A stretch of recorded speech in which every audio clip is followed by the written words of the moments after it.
O setor sucroenergético é um dos mais importantes de Minas Gerais. São 34 usinas em produção, 130 municípios produtores de cana-de-açúcar, uma geração de emprego que supera 160 mil diretos e indiretos. É sobre esse tema que o AgroB fala agora.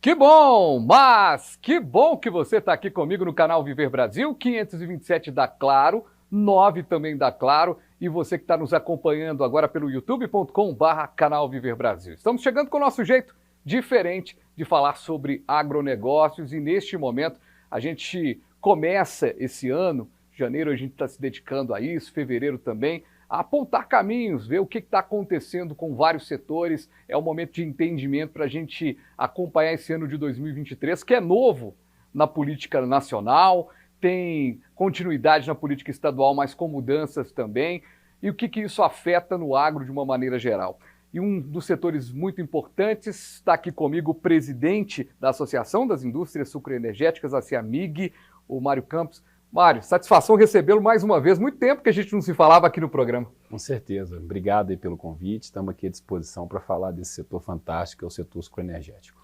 Mário, hoje a gente tem a gente começa um ano de 2023 com a questão da posição do governo em relação ao combustível ainda uma incógnita, né? No que diz respeito aos preços. A gente teve uma redução de impostos no final do ano.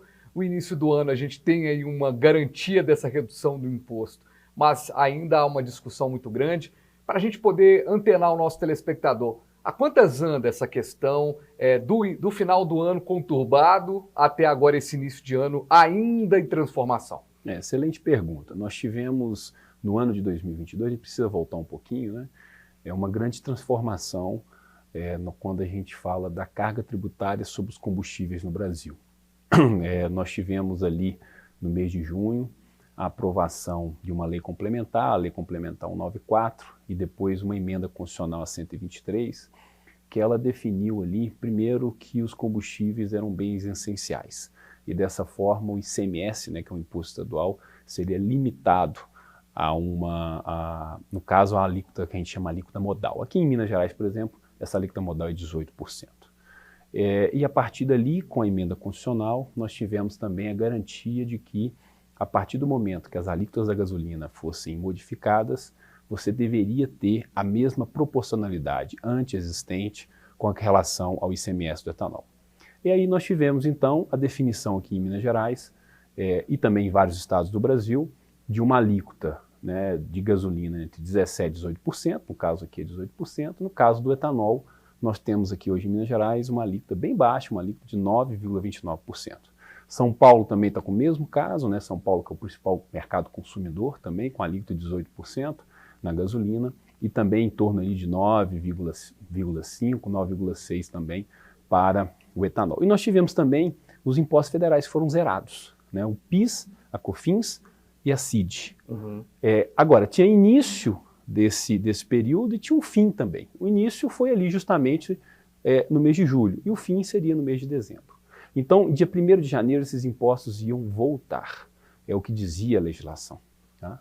E esses impostos não voltaram. Foi uma decisão política do governo que estava entrando. No primeiro dia do governo, eles editaram uma medida provisória, postergando essa volta não mais para o 1º de janeiro, para o dia 1º de março. Então, essa desoneração dos combustíveis, ela tem data para terminar. No caso da gasolina, no caso do etanol, o dia 28 de fevereiro, e a gente espera, como setor, que isso ocorra. Por que a gente espera?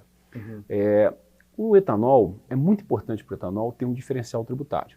Então, eu comentei um pouquinho do ICMS, e agora o PIS, COFINS e a CID, a gente tem um diferencial tributário que é importante que hoje seja dado para que o consumo de etanol possa voltar. A gente tem alguns meses aí que nem os mineiros, nem os paulistas, nem os goianos estavam acostumados aí a consumir etanol, está utilizando.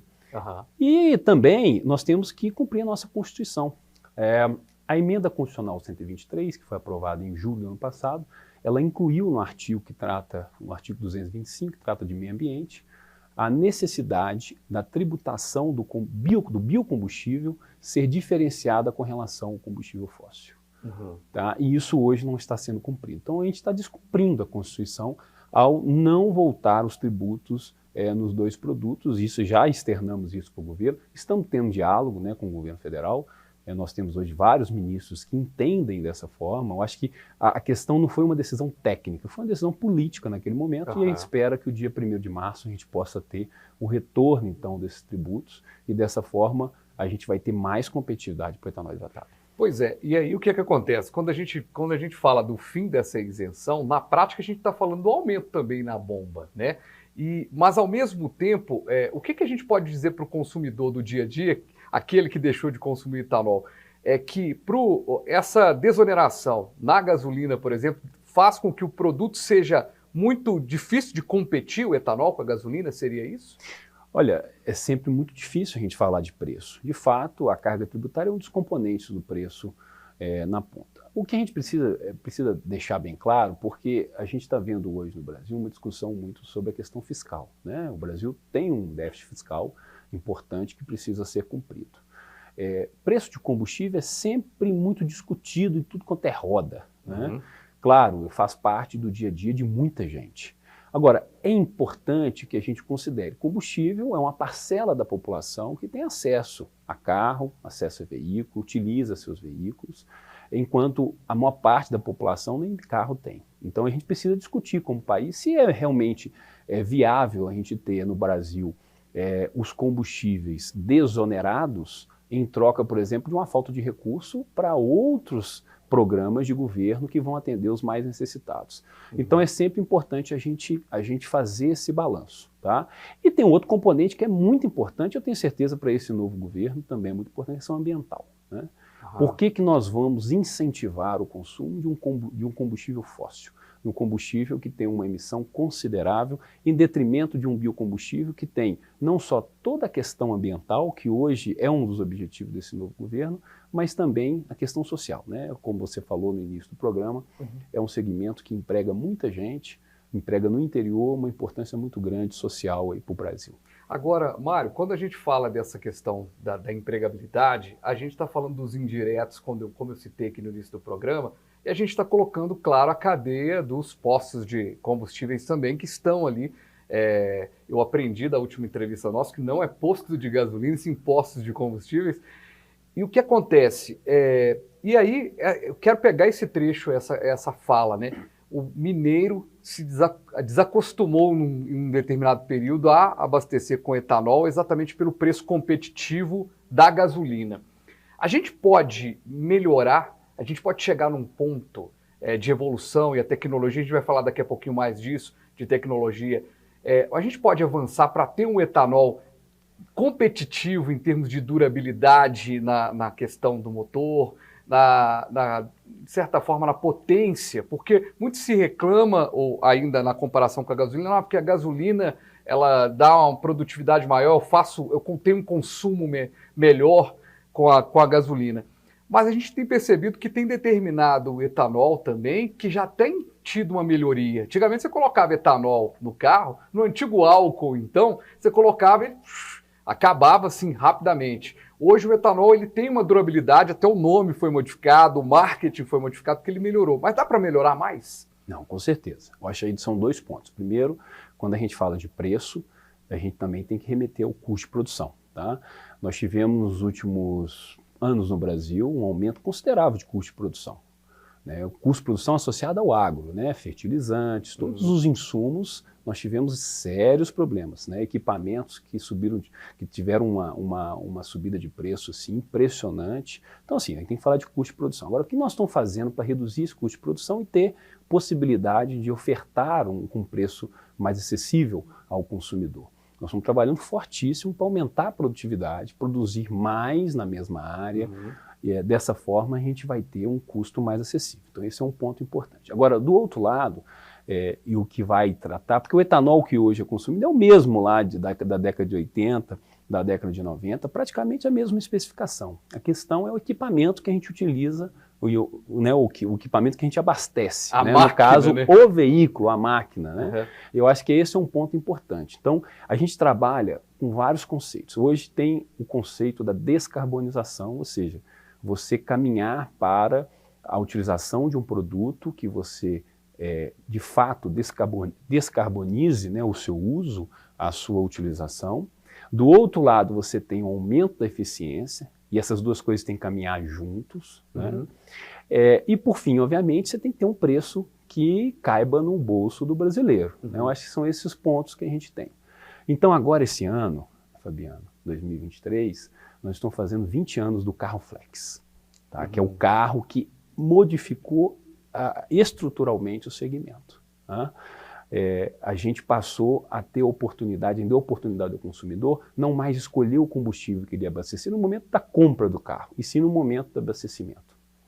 E ele passou a entender que ele tem um veículo que ele pode escolher o combustível no momento do abastecimento, e essa escolha ela tem várias variáveis. Ela tem a variável econômica, ela tem a variável ambiental, a variável social, tá? O momento do abastecimento. Por isso, você falou dos postos de combustível. Os postos são grandes parceiros do segmento. São eles que estão ali na ponta, entendendo a demanda efetiva que o consumidor está tendo, a dificuldade que ele tem, sobre o frentista, sobre o gerente do posto que vem a reclamação, o preço está muito alto, ou a qualidade não é aquela que eu estava acostumado. Então, ou seja, essa ponta é extremamente importante nesse processo. E para o futuro, né, depois dos 20 anos do carro flex, fazendo a questão também temporal, a gente tem muita coisa boa aí por vir, tá?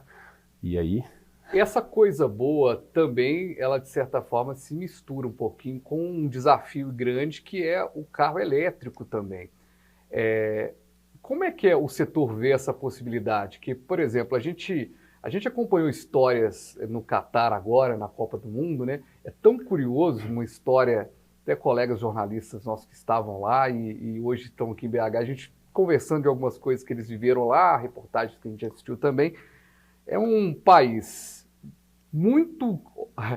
completamente voltado para o petróleo, mas que está investindo também no transporte elétrico. O transporte elétrico já tem uma grande fatia ali da mobilidade da cidade, ou das cidades e do país como um todo.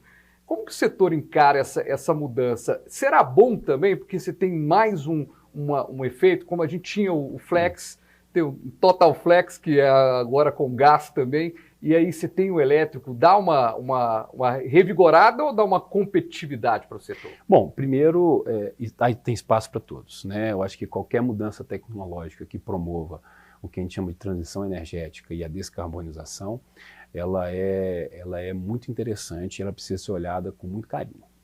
O ponto é que a gente tem que avaliar as diversas variáveis desse processo. Quando a gente fala de carro elétrico, tem várias definições do que é um carro elétrico. A gente pode ter um carro elétrico a bateria, a gente pode ter um carro elétrico, um motor elétrico, um motor combustão que forma o que a gente chama de híbrido. No futuro, quem sabe, a gente vai ter o carro a célula de combustível com utilização de hidrogênio, que muitos dizem que é a energia do futuro, né? O famoso hidrogênio verde. Então, assim, a gente tem várias variáveis. O ponto que a gente coloca para discussão é por que a gente tem que ter um modelo único no mundo. Quem disse isso? Eu sempre brinco, né? O inglês dirige de um lado contrário do carro do que o brasileiro, né? Do que o americano. Né? E a gente convive. Tem os mercados onde a direção é do lado direito e tem os mercados onde a direção é do lado esquerdo. Ou seja, você não tem um modelo único no processo. Verdade. Então, o ponto é, se o drive é descarbonização, é aumento de eficiência, por que a gente não pode levantar o dedinho aqui no Brasil e dizer, olha, eu já tenho esse modelo.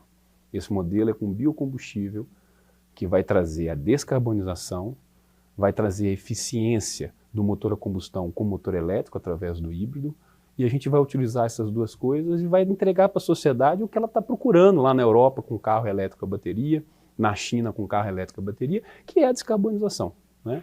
Fazendo essa transição energética. Então, ou seja, a gente pode ser diferente, e não é só o Brasil. Né? A gente pode se aliar a outros países, por exemplo, como a Índia.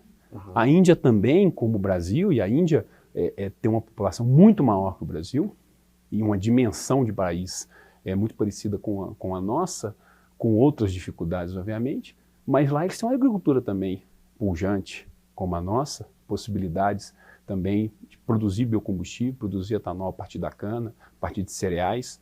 E aí, dessa forma, você também tem outros países do mundo, como Tailândia, África do Sul, e outros que podem adotar esse modelo nosso. Ou seja, nós não estamos sozinhos. Então, ao levantar a mão e dizer, olha, temos um modelo, é um modelo não só para o Brasil, mas também um modelo exportável para outros países. Mário, a gente vai para o intervalo. O tempo está legal demais. Você que está acompanhando o programa está podendo entrar aí nesse mundo da questão da produção sucroenergética, muito legal mesmo. Eu quero deixar uma pergunta para a volta do intervalo. Como é que a gente pode pensar aí, em 2023, uma maneira de alguma forma, de ampliar ainda mais as usinas que a gente tem em Minas Gerais? Há caminhos para isso, caminhos acontecendo aí. Essa questão ambiental a gente vai voltar a falar, que eu quero muito a sua opinião também sobre a postura do novo Ministério do Meio Ambiente, se isso pode ser bom também para o setor no que diz respeito ao agro. A gente vai para o intervalo rapidinho e volta com o nosso AgroB, o nosso jeito diferente de falar sobre agronegócio.